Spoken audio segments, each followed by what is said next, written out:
Welcome to an Alex Cardinale Network special event. Hello, and welcome to this special presentation by the Alex Cardinale Network. Today we delve into a deeply impactful and somber event, a moment in history that forever altered the lives of many. On Valentine's Day 2018, a day typically associated with love and togetherness, tragedy struck at Marjory Stoneman Douglas High School in Parkland, Florida. Remembering a tragic day, in this live stream we will recount the harrowing events of February 14th, 2018, when Nikolas Cruz entered the school and opened fire. This senseless act claimed the lives of 14 students and 3 teachers, leaving a community in shock and mourning. Countless others were injured, and the reverberations of this tragedy were felt nationwide.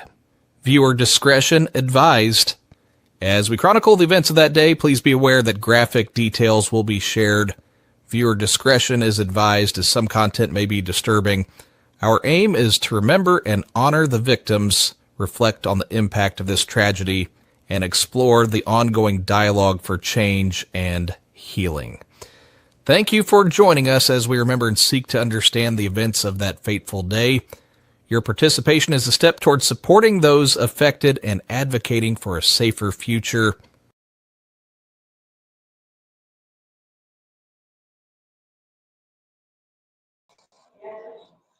Welcome to an Alex Cardinale Network special. I'm your host, Alex Cardinale, and tonight we travel back to Valentine's Day 2018, and we travel to Parkland, Florida.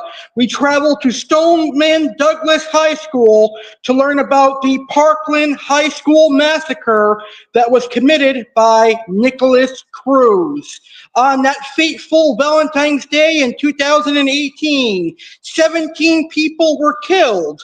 14 of them students and 3 teachers were killed at Rosemary Stoneman Douglas High School in Parkland, Florida. Tonight on the Alex Cardinale Network, we're going to uncover it all. Viewer discretion is advised because we're going to cover everything from autopsy reports to the timeline of events, to the trials, to the police actions. It's all going to be uncovered right here, right now on this Alex Cardinale Network special event. Now, I have been studying this case a lot recently, and the reason I've been studying it a lot is because it's been popping up on my YouTube channel a lot for some reason, and I said, you know what? Since I keep seeing this on my YouTube channel, why don't I go ahead and do an Alex Cardinale Network special and discuss it? Now, I remember this event as if it happened yesterday. It happened on Valentine's Day 2018. And what a day for this tragedy to happen. What a day Nikolas Cruz chose to do such a heinous act on Valentine's Day, a day that is supposed to be about love and not hate and not murder. Anyway, let's go ahead and get this special started. There's a lot of information to cover. As always, if you have any thoughts or if you have any comments or questions about this case, please feel free to share your thoughts or your comments or your questions in the comments. Post them in the chat or in the comments, and be sure to hit that like button if you enjoy today's episode. All right, without further ado, let's go ahead and get this show started. And let's start with an overview of the Parkland Massacre. Let's start with an overview of the mass shooting. The Parkland High School shooting was a tragic event that took place on Wednesday, February 14th, 2018, at Marjory Stoneman Douglas High School in Parkland, Florida. It was one of the deadliest school shootings in American history, deeply impacting the local community and the nation as a whole. On the afternoon of February 14th, a former student, Nikolas Cruz, entered the school premises and initiated a violent attack. The shooting resulted in the loss of 17 lives, including students and staff members, and left numerous others injured. The incident unfolded rapidly, causing panic and chaos within the school. The response to the shooting was swift, with law enforcement and emergency services arriving promptly to secure the scene and provide assistance to the victims. The community of Parkland, along with the entire nation, mourned the loss of life and grappled with the aftermath of the tragedy.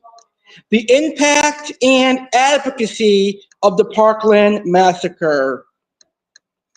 In the wake of the shooting, survivors and families of the victims became vocal advocates for change. They ignited a national conversation on gun control and school safety, leading to the organization of significant movements and marches. Their efforts highlighted the urgent need for legislative reforms to prevent future tragedies. The Parkland High School shooting was a somber reminder of the vulnerabilities faced by schools across the country. It underscored the importance of addressing issues related to gun violence and mental health. And it inspired a new generation of activists dedicated to creating safer environments for students. I think that is the perfect introduction to our show, and that is the perfect overview of the Marjory Stoneman Douglas mass shooting.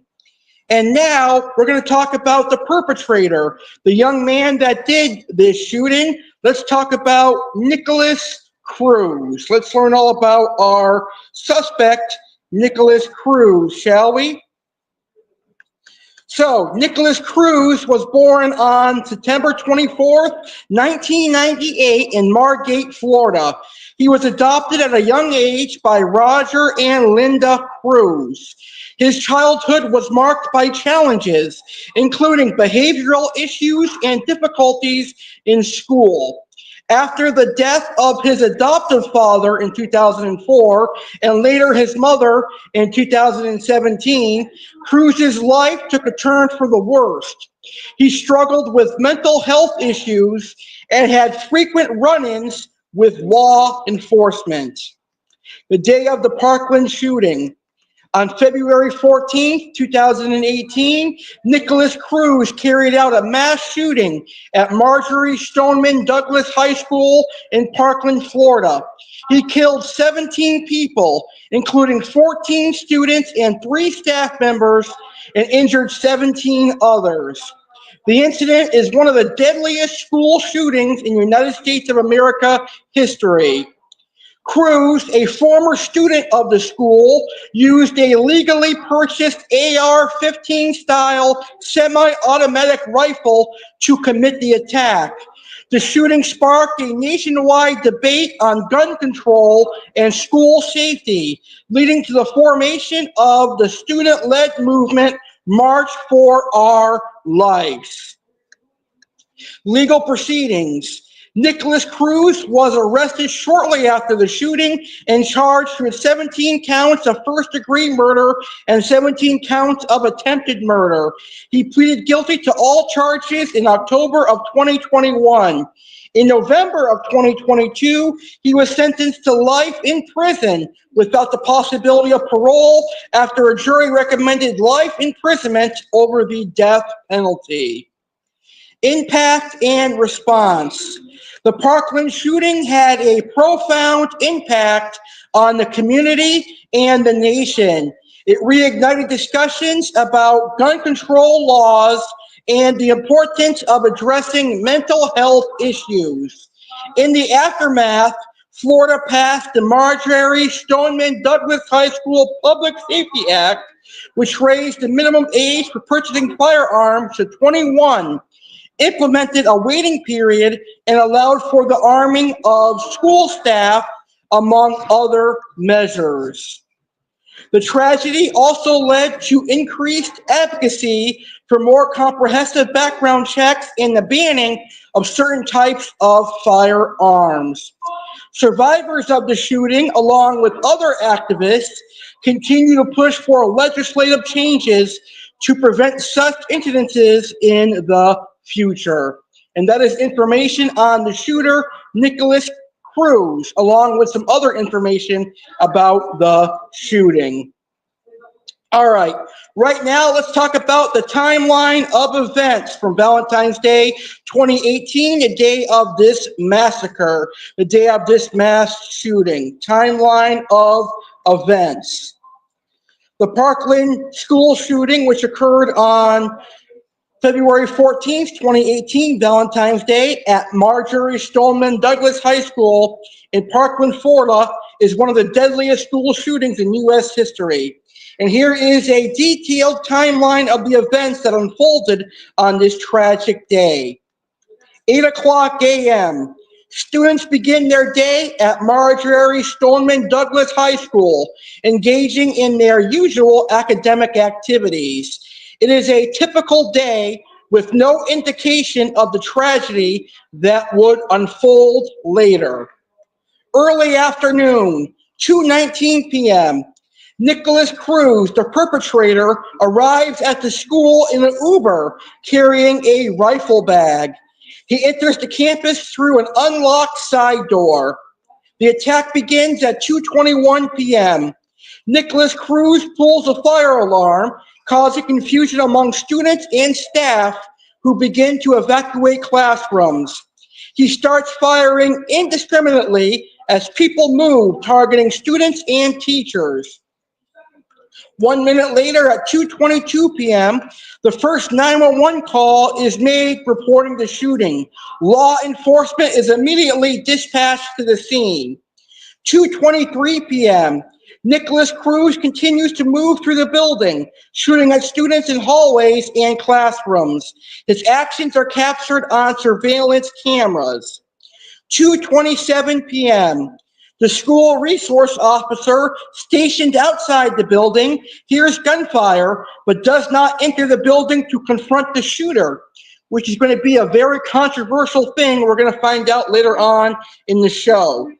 Law enforcement response, 2:29 p.m. The first police officers arrive on the scene and begin evacuating students and staff. More calls to 911 are made as the situation continues to unfold. 2:35 p.m., the shooting ends. Nikolas Cruz ceases shooting and blends in with the fleeing students, escaping the scene on foot. Aftermath. 3:41 p.m., over an hour later, Nikolas Cruz is apprehended by police without incident in a nearby neighborhood approximately 2 miles from the school.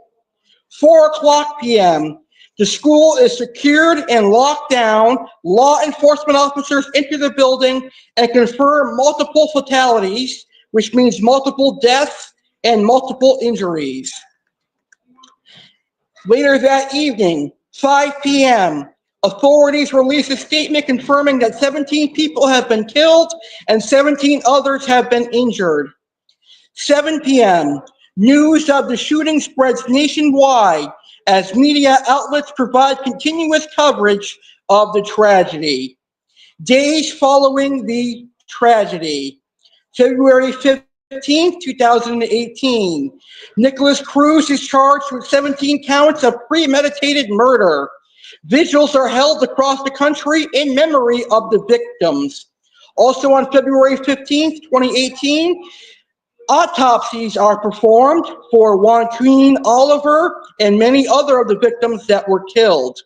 And unfortunately, Joaquin Oliver was probably perhaps the most devastating victim that was shot and killed because he had suffered some of the most horrific gunshot wounds, which we'll talk about later on. But that's not to say that any of the other 16 victims that died did not suffer as well. February 17th, 2018, student survivors and families of victims begin advocating for gun control reform, leading to the formation of the March for Our Lives movement. March 24th, 2018, hundreds of thousands of protesters gather in Washington, D.C. and across the globe to participate in the March for Our Lives rally, demanding stricter gun control laws. The Parkland school shooting profoundly impacted the nation, sparking widespread debate about gun laws and school safety measures. The voices of the survivors continue to influence discussion and policies related to gun violence prevention. And that is timeline of events for the Parkland Valentine's Day High School mass shooting and high school massacre. Coming up next here on this Alex Cardinale Network special, let's honor the victims and let's learn about the victims of this senseless tragedy and this senseless mass shooting. That's coming up next right after this quick word from an upcoming live stream. Get ready for an unforgettable episode of Sunday Live with Alex Cardinale as we gear up to celebrate 3 amazing years of Saturday Live. Join us for a special Memorial Weekend edition on Sunday, May 25th, 2025 at 9 p.m. Eastern, 6 p.m. Pacific. What to expect, Animal of the World, discover the stunning hyacinth macaw. Aquatic Wonders dive into fascinating facts about the blue phantom plecos, redhead geophagus, Chinese banded sharks, and ropefish. New arrivals, check out the latest at Koi Smart and Tank Smart.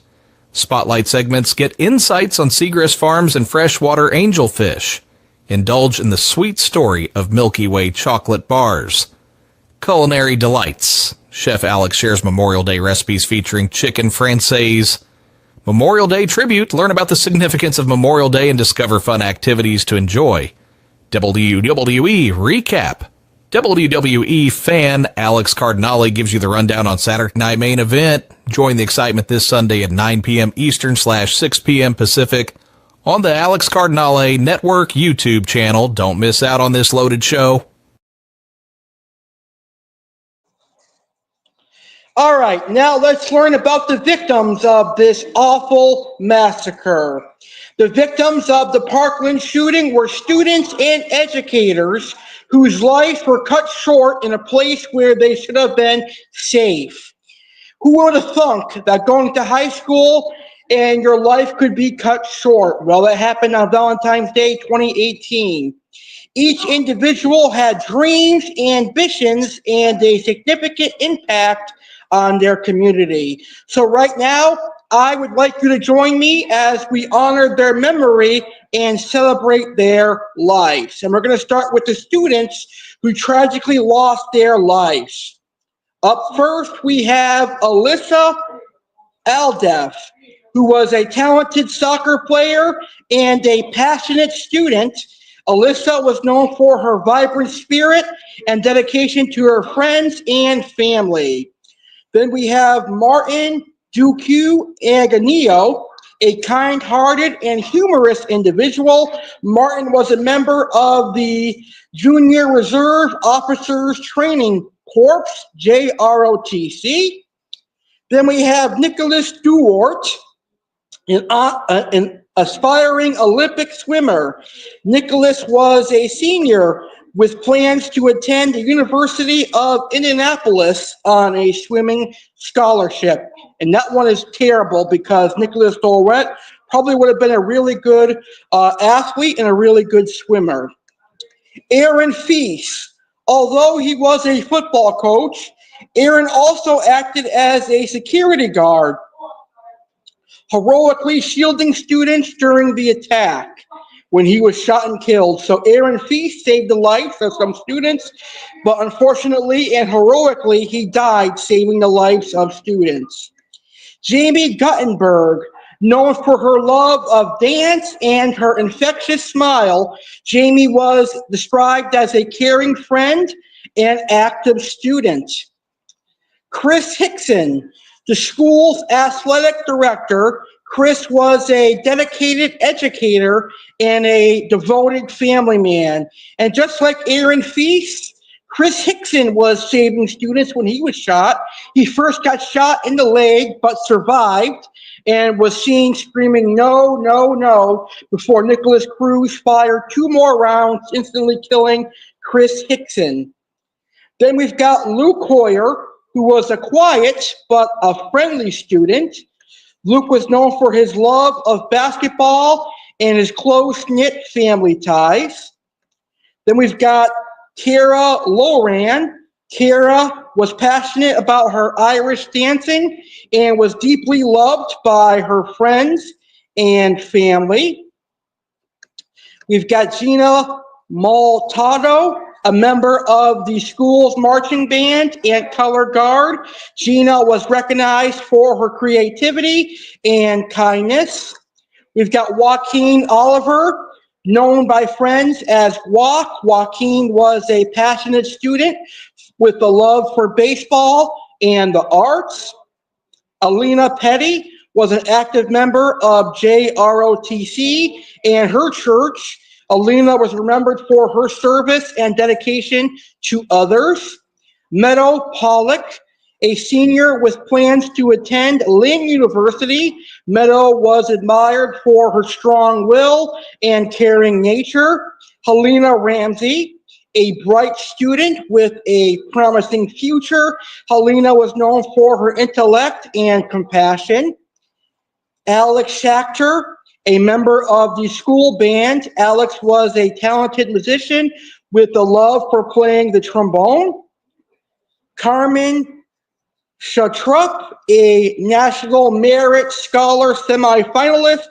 Carmen was recognized for her academic excellence and her friendly demeanor. Peter Wang, a devoted member of the JROTC. Peter displayed courage and selflessness during the attack, helping others escape. And unfortunately for Peter Wang, he was hit by several bullets, and many of the bullets that hit him were fatal, which means he died instantly, or almost instantly. And the educators that were killed were Chris Dixon, who was the athletic director. So technically he was an educator, but also a staff member. And the other one would have been Aaron Feast, who was a football coach. But the only teacher to die, the only adult that was on there as an educator, aka teacher, was Scott Beagle. And he was a geography teacher who heroically saved students by ushering them into his classroom. But also by doing so, he was shot and killed. Scott was remembered as a dedicated and caring educator. The Parkland shooting not only brought immense sorrow, but also sparked a nationwide movement for change. Survivors and victims' families have been at the forefront of advocating for stronger gun control measures and school safety reforms. Their voices have resonated across the country, inspiring others to join the call for action. So let's go ahead and take a moment of silence for all 17 people who were killed in Valentine's Day 2018 Parkland High School massacre and mass shooting. I'm going to mute my mic for a few seconds while we take a moment of silence.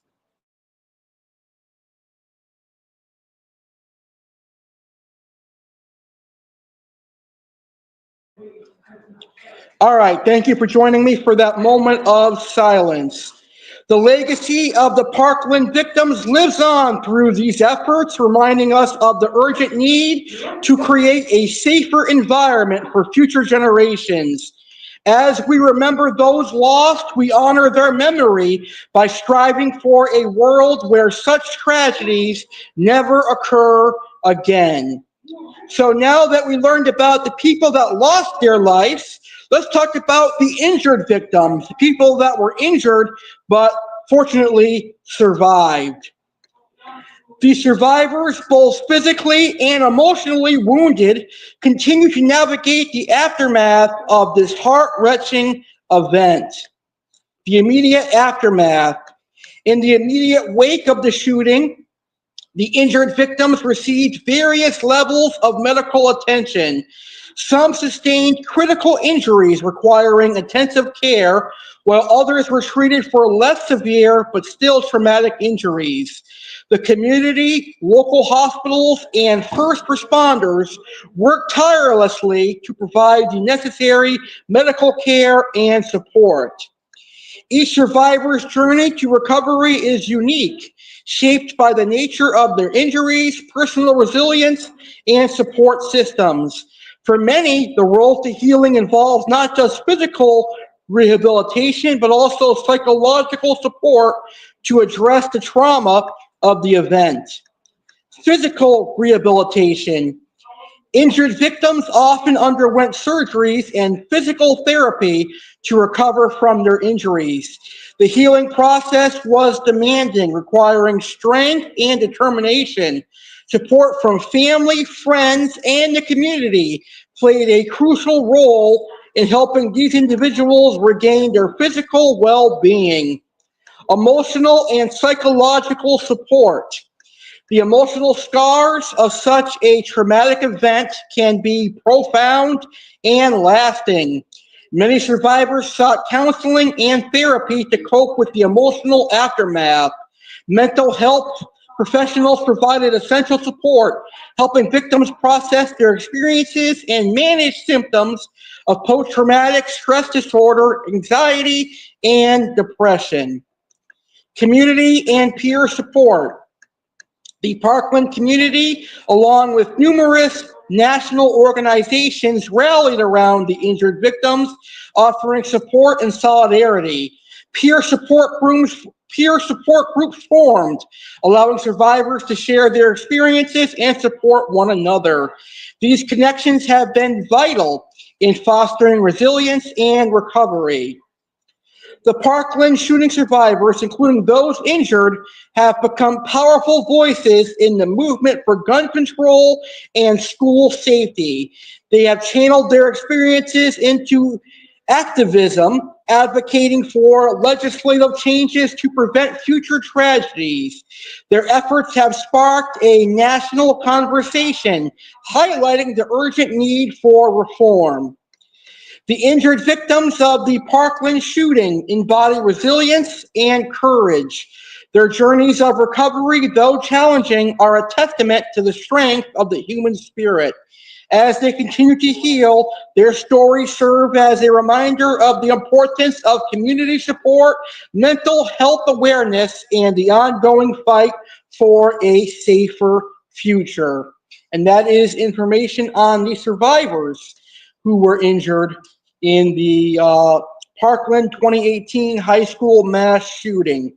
Well, coming up next, right after we learn about our next big event here on the Alex Cardinale Network, which will be 1 week from this Saturday. It's going to be Third Saturday Live. But coming up next here on this Alex Cardinale Network special event, we're going to learn about the autopsy reports of some of the victims that were brutally killed.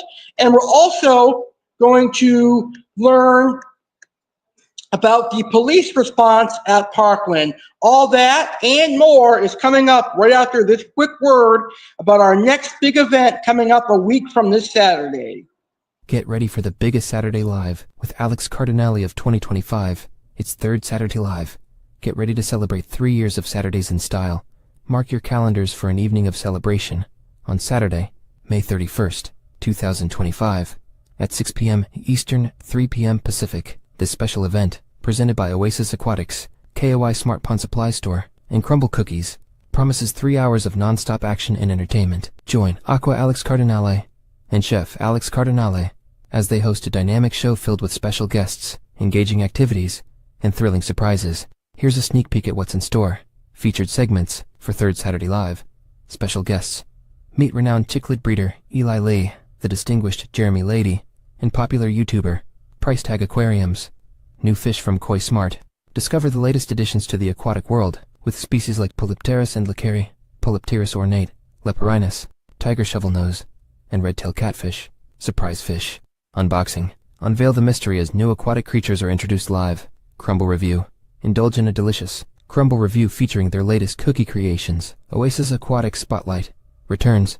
Dive into the world of Oasis Aquatics as they highlight their innovative products and contributions to the aquarium community. Karens are back. Experience the lighthearted return of the popular Karen subsegment, and so much more. This is an event you won't want to miss. Tune in on May 31st, 2025 at 6 p.m. Eastern Time, 3 p.m. Pacific Time.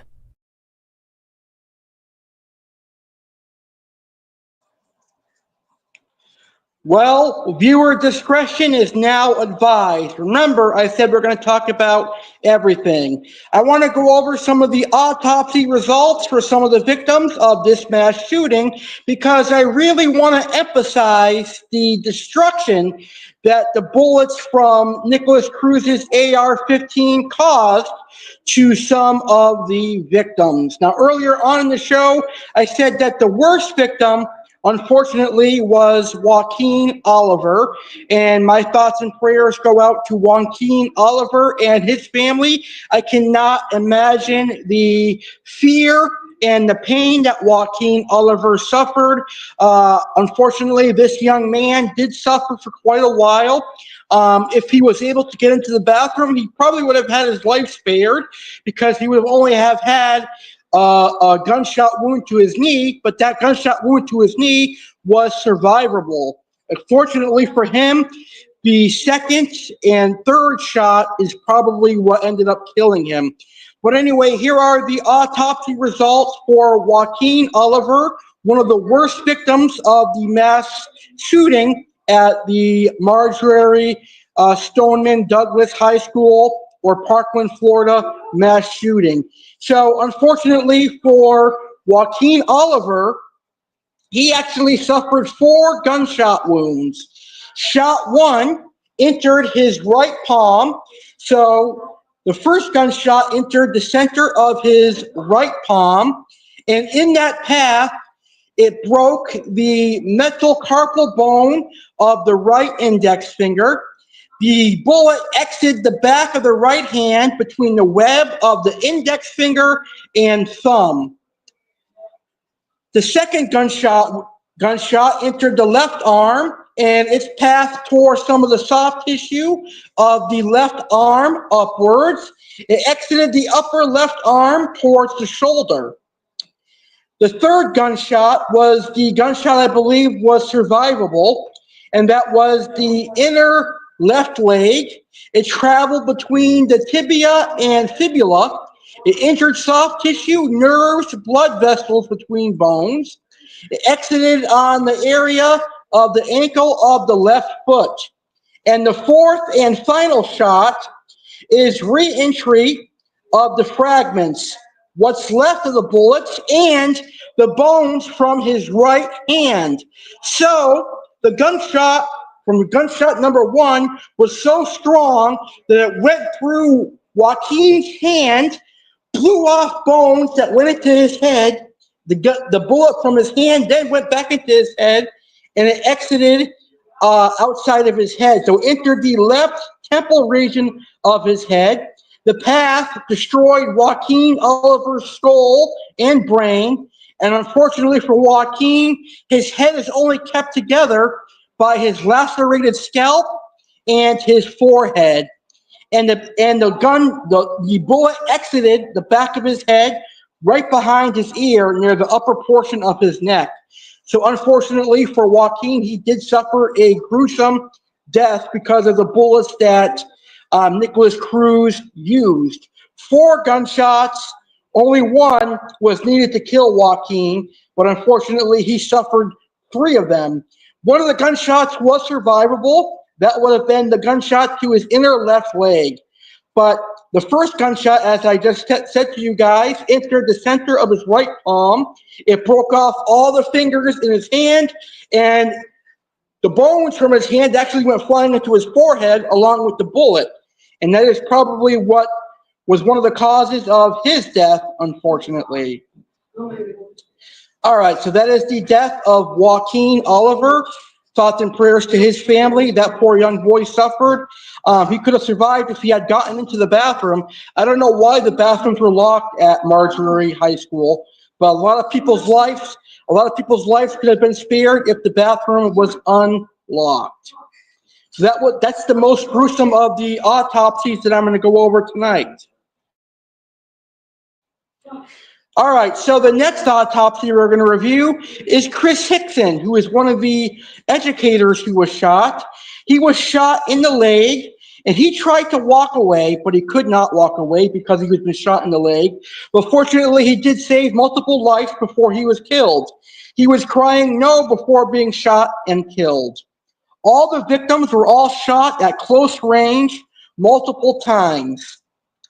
Another horrific victim was Peter Wang, who was shot 4 times in his head, creating a gaping exit wound, and he died almost instantly from that. So those are your horrific autopsy results from this mass shooting. And that just goes to show you the danger these bullets have and why it should be so hard to be getting a hold of these guns that have these devastating impacts. If you don't believe me, just go look up the Joaquin Oliver autopsy yourself. Believe me, one shot is all it took for a bullet to enter Joaquin's hand, break all his fingers, and send bones flying into his head. That is how devastating that bullet was. So definitely something I definitely would not want to be shot with. So if we're looking at the chance of survival from being shot by the gun that Nikolas Cruz used, it is less than 50%. 45% of the people that were shot with that gun survived. So that is very, very terrible. I think Nikolas Cruz knew that with the gun he used, a lot of the people he shot were going to die that day, unfortunately. All right, so let's talk about the police response at the mass shooting. Now, this is going to be part of the show where it gets kind of controversial because the police response definitely was not the best. Let's just say that. So the tragic event at Marjory Stoneman Douglas High School in Parkland, Florida on February 14th, 2018 raised significant discussions regarding the police response. Understanding the sequence of actions and decisions made by law enforcement provides insights into the challenges faced during such critical incidents. Initial response. The initial response to the Parkland shooting was undertaken by the Broward County Sheriff's Office with Deputy Scott Peterson, the school resource officer, being on campus when the shooting began. Peterson's actions, or should I say lack thereof, became a focal point of controversy as reports surfaced that he did not enter the building at all to confront the shooter. That's right, Scott Peterson never once entered the building. Had Scott Peterson entered the building, more lives could have been saved. As the situation unfolded, communication was a crucial component of the police response. Law enforcement agencies worked to establish a coordinated effort involving multiple units from the sheriff's office and local police departments. The coordination aimed to manage the chaos, ensure the safety of students and faculty, and apprehend the shooter. The tactical approach taken by police involved securing the perimeter and evacuating students and staff to safety. However, criticisms were later directed at the perceived delay in entering the building to neutralize the threat. This response was scrutinized in various reports, highlighting the need for timely and decisive action in active shooter scenarios. In the aftermath, the response by law enforcement was heavily criticized by survivors, families, and the public. The criticism centered on the speed of the response, the preparedness of the officers, and the adherence to active shooter protocols. These concerns led to widespread calls for reform and public training and procedures for handling school shootings. The Parkland shooting prompted a re-evaluation of law enforcement training and the development of new protocols to ensure a more effective response to similar incidences in the future. Emphasis was placed on improving communication, rapid deployment tactics, and interagency coordination. The Parkland incident serves as a sombering reminder of the complexities involved in responding to active shooter situations. It underscores the importance of preparation, swift action, and effective communication to protect lives and prevent future tragedies. And that is the police response at Parkland. All right. Right now, we're going to learn about how the suspect, Nikolas Cruz, was apprehended. So let's learn how Nikolas Cruz was caught. How did Nikolas Cruz get caught? So, following the shooting, law enforcement and emergency responders quickly arrived at the scene. The Broward County Sheriff's Office, along with local police and the FBI, initiated a massive search operation to locate the suspect who had fled the scene. How Nikolas Cruz was apprehended. Nikolas Cruz was apprehended approximately 1 hour and 20 minutes after the shooting. Several eyewitnesses provided descriptions of the suspect, which included details about his clothing and appearance. This information was crucial in identifying and tracking Cruz. Surveillance cameras within the school captured footage of Cruz entering and exiting the building. This footage helped confirm the suspect's identity and movements.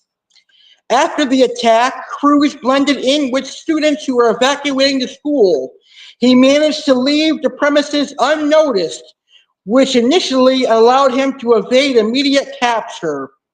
Nikolas Cruz then went to a Walmart and a McDonald's before he was arrested. Authorities issued a public alert with Nikolas Cruz's description, urging the community to report any sightings. This played a significant role in his quick apprehension. Nikolas Cruz was apprehended by a patrol officer from the Coconut Creek Police Department in a nearby residential neighborhood. The officer noticed Cruz walking along the street and, recognizing him from the description provided, detained him without incident. The swift capture of Nikolas Cruz was the result of coordinated efforts between law enforcement agencies, effective use of eyewitness accounts, and security footage and community vigilance. This tragic event had a profound impact on the nation, sparking discussions about school safety, gun control, and mental health awareness. Coming up next here on this Alex Cardinale Network special event, we're going to talk about the controversial police actions and the controversial Nikolas Cruz trial from the Parkland High School shooting. That is coming up next here on this Alex Cardinale Network special here on YouTube channel Alex Cardinale Network. Join Chef Alex Cardinale as he returns to the kitchen for another mouth-watering episode of the Chef Cardinale Cooking Show.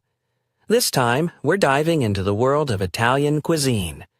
Chef Alex's absolute favorite. When and where.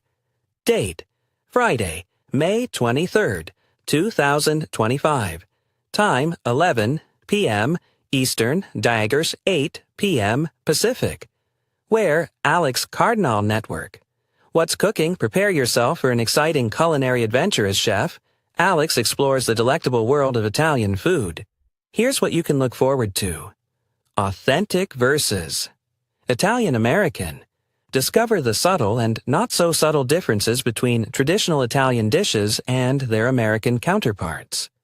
Italian breakfast. Begin your day the Italian way with delightful breakfast ideas. Appetizers. Galore. Tempt your taste buds with a variety of Italian starters. Italian dinners. Learn how to prepare classic Italian meals that will transport you straight to the streets of Rome. Decadent desserts. Satisfy your sweet tooth with traditional Italian desserts, lovingly demonstrated by Chef Alex. Why watch? This episode is packed with amazing recipes and live cooking demos that will inspire and empower you to bring the flavors of Italy to your own kitchen. Whether you're an experienced cook or a culinary newbie, there's something for everyone. Don't miss out. Mark your calendar and set your reminders. The delicious journey through Italian cuisine awaits you on Friday, May 23rd at 11 p.m. Eastern, ours 8 p.m. Pacific. Catch it live on the Chef Cardinale Cooking Show on the Alex Cardinale Network.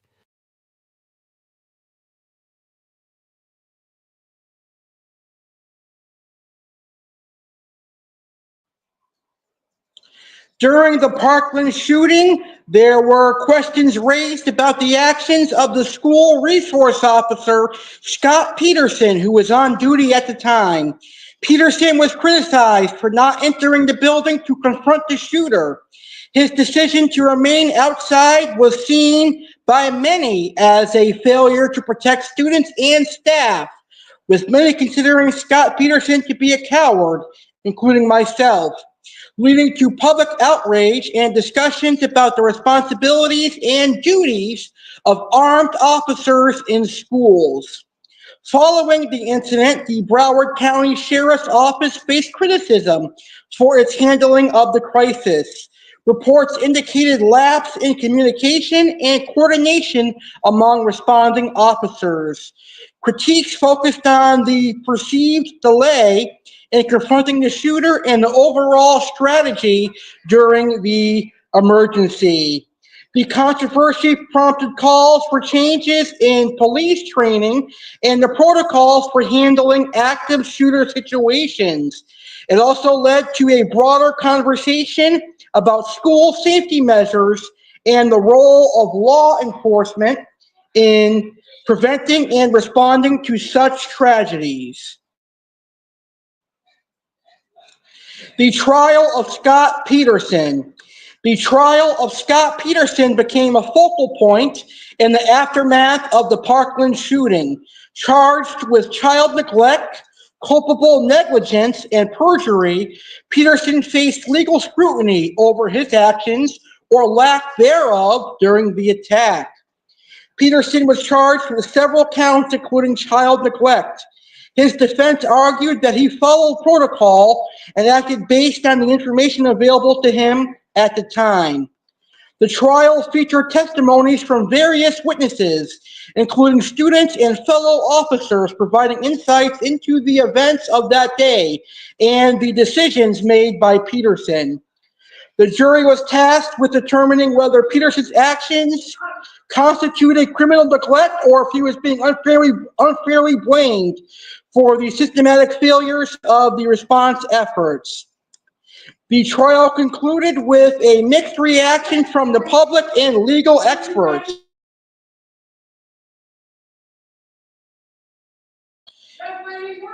It underscored the complexities of assigning individual blame in chaotic, life-threatening situations and highlighted the need for clear protocols and comprehensive training for officers in similar situations.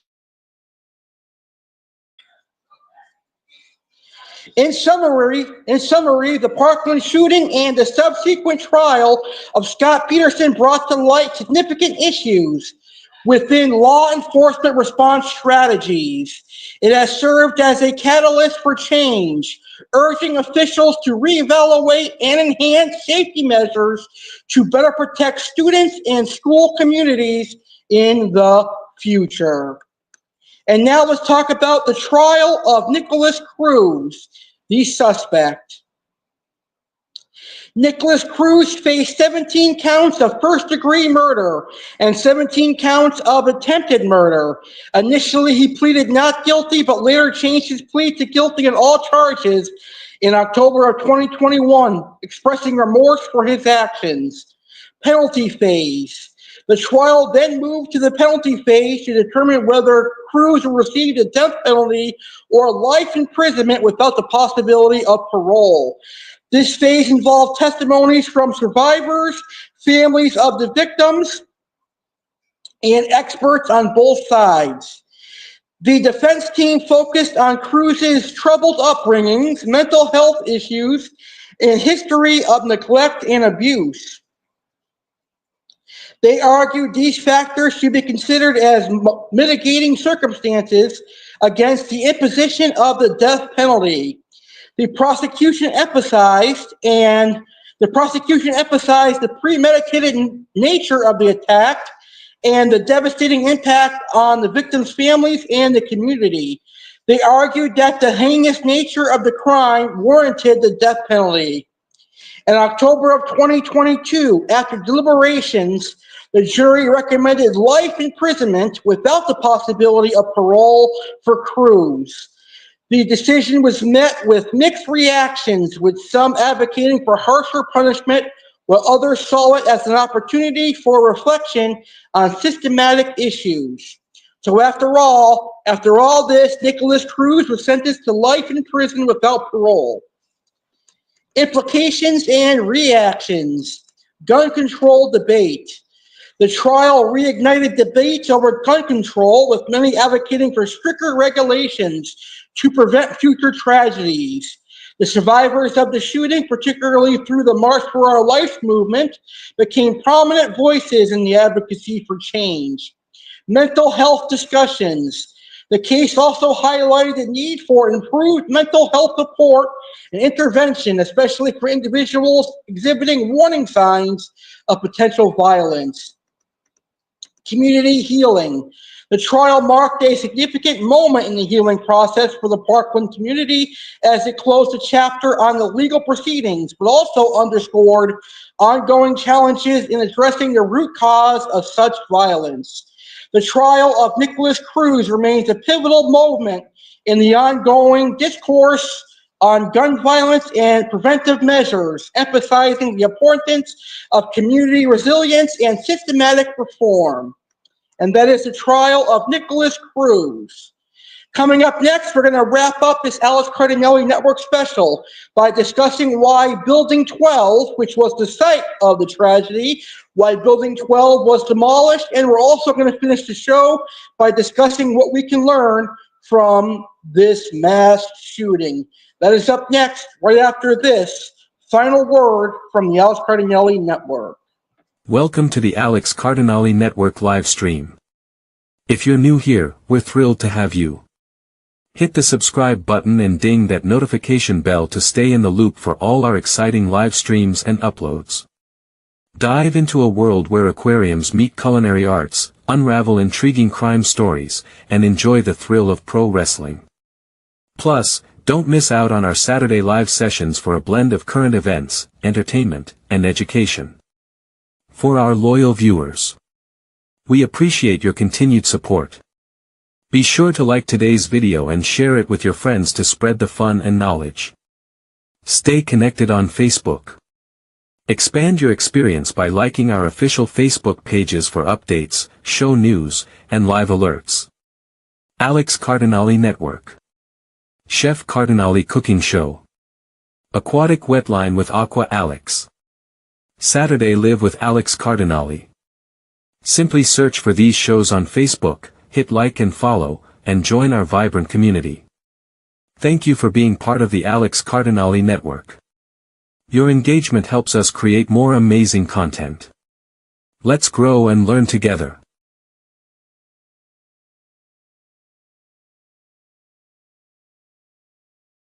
Help Alex Cardinale get to the 11th Grand Spectacle in New Jersey. Join the celebration. Let's come together to support Alex Cardinale as he prepares to attend the 11th Grand Spectacle in New Jersey. It's a special event celebrating 11 years of amazing achievements, and Alex needs our help to make it there. About the journey, Alex will be attending Aquashella, visiting friends, and creating exciting content for everyone to enjoy. However, times have been tough, and he's had difficulty finding employment. That's where you, his incredible audience, can make a difference. How you can help. Donate. Any amount, big or small, helps. Even $1 can make a huge difference. Your support will cover Alex's travel, food, and hotel expenses. Where to donate? Send your contributions via Cash App to $AlexCard1993. Every donation is appreciated. Special thank you. As a token of appreciation, Alex will host a personalized livestream on a topic of your choice. Don't forget to include your email with your donation so he can connect with you. Let's make this happen. Be a part of this journey and help Alex reach the grand spectacle. Your generosity and support mean the world to him. Thank you for being a part of this adventure.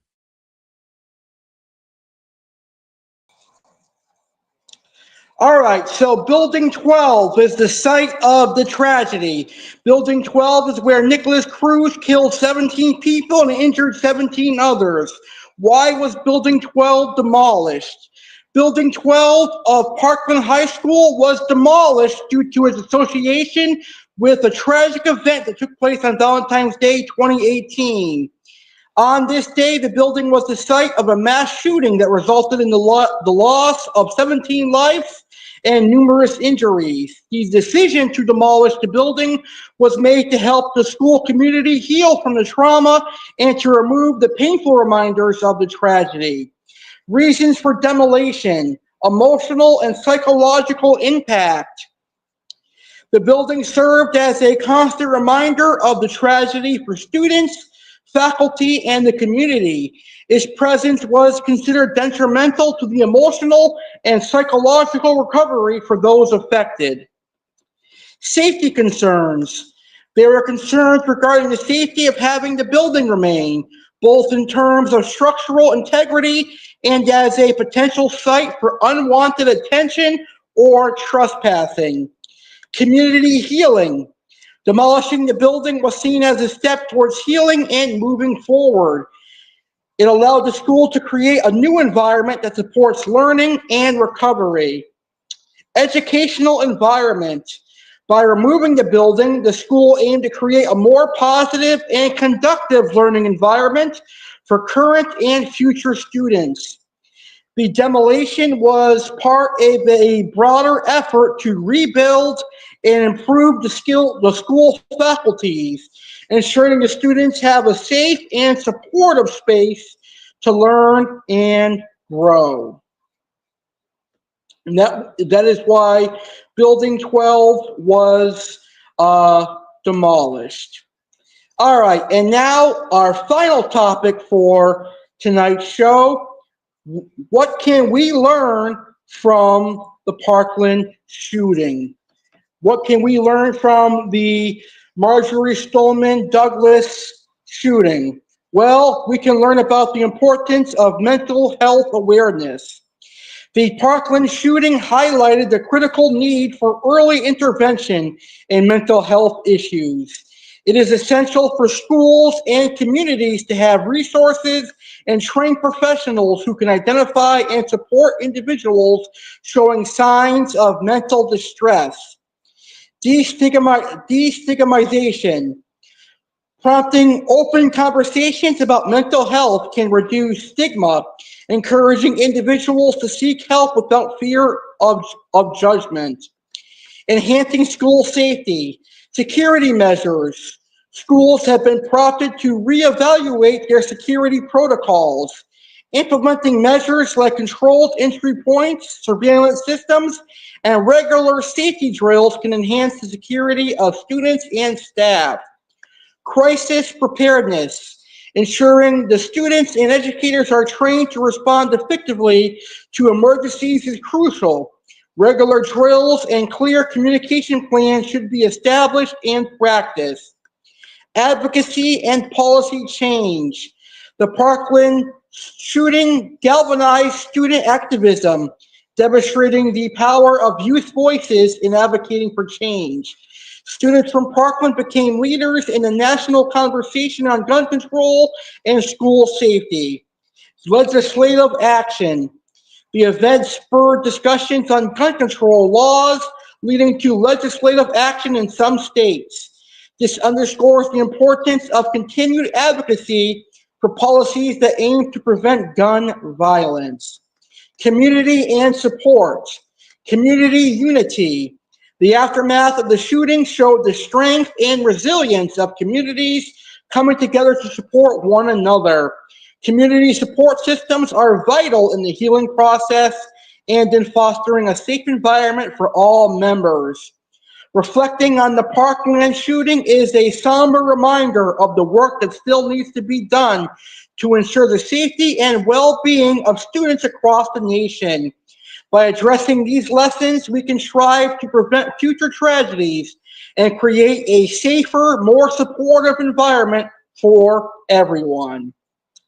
And that, my friends, is the Parkland High School mass shooting, aka the Parkland High School Massacre.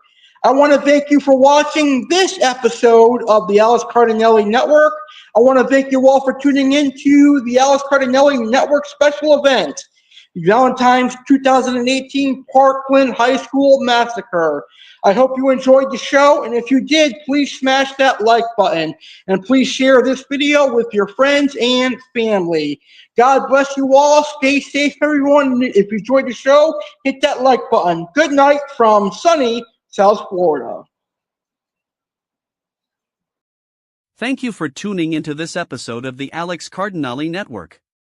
We hope you found the show both enjoyable and informative, sparking your curiosity and expanding your knowledge with something exciting and new. Stay connected. Like and share. If you enjoyed this episode, please hit the like button and share this amazing video with your friends and family. Your support helps us reach more viewers and continue bringing you quality content. Subscribe. Don't forget to subscribe to our channel for more engaging episodes and updates directly to your feed. Thank you once again for watching. We appreciate your time and enthusiasm. Until next time, take care and keep exploring new horizons with the Alex Cardinale Network. See you soon.